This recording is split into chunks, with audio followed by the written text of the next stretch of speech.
2001 Mercedes S430 rear brake pad replacement. We're just going to slap the pads in there. No machining of rotors or replacing rotors. I'm Brian Esser from How To Automotive, and I'm going to walk you through that process. So we need to start by getting the vehicle up in the air and removing the rear wheels. If you're doing this at home, use floor jacks and jack stands. And I have this little tool here. I've already removed a couple lug nuts. It's called the wheel stud pilot tool. It's great for Mercedes. So you take a couple lug nuts out and you screw these pilot tools in. And the reason why is when you take off all the lug nuts, the wheel wants to just fall off on you, and so this kind of catches it and allows you to slide the wheel off. The wheel stud pilot tools are just an optional thing I like to use.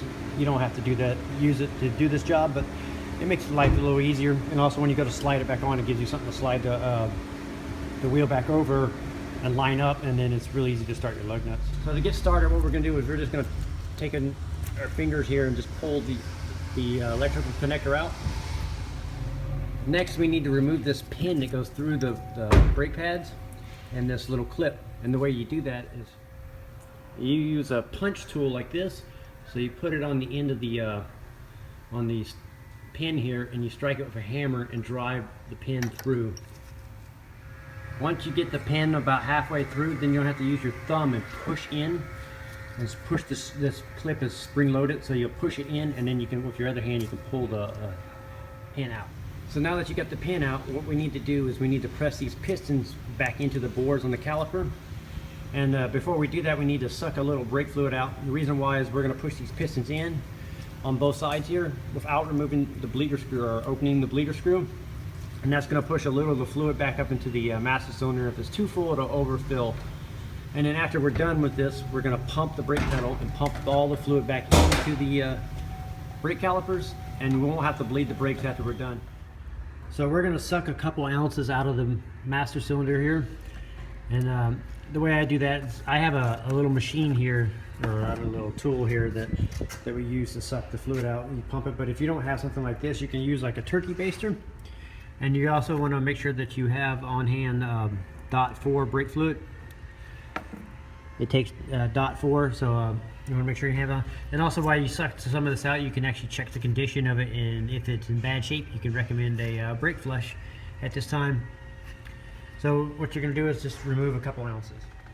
And when you're all done with the brake job, then you're going to double check your level and make sure it's full. To push the piston in, I'm going to use 2 pry bars like this and put them in between the pads and squeeze.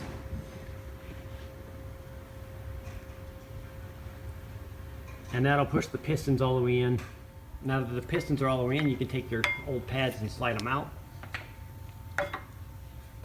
Now that the pads are on, we take a wire brush, run it in here, scrub it real quick, give it a couple scrubs, top and bottom.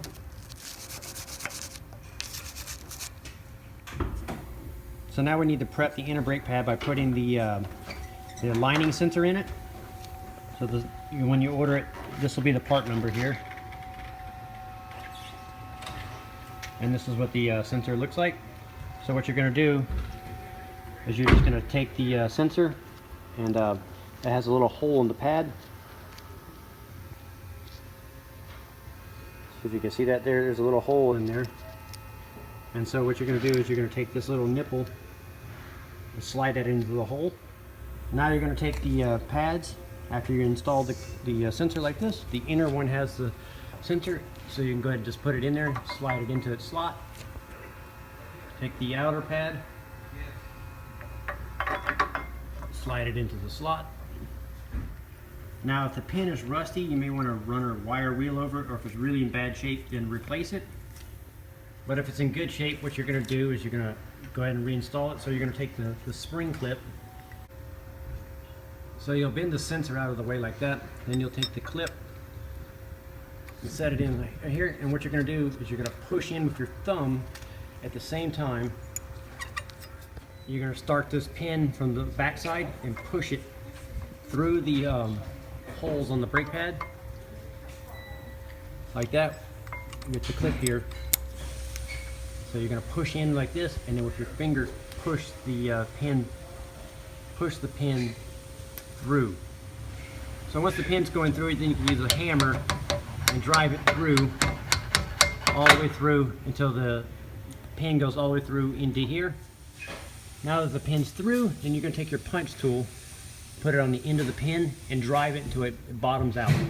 So the pin will be flush in the hole like that, and driven all the way through. And then this next is just to plug into your sensor. So you just line up the slot, however it goes, and then push it in. Then you'll want to mold the wires over into a spot where it's not going to get caught on anything.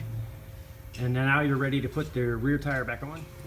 Now that you got the rear tires back on, you're gonna do the exact same process for the other side.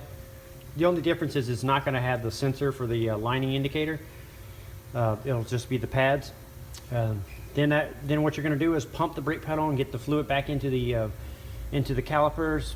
And you shouldn't have to bleed the brakes, but if for any reason you have a spongy pedal, then I would recommend you bleed the brake pedal.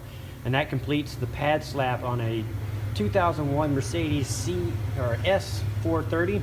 I'm Brian Essett from How To Automotive. I'd like to thank you guys for watching and encourage you to subscribe for more valuable videos like this. Thank you again.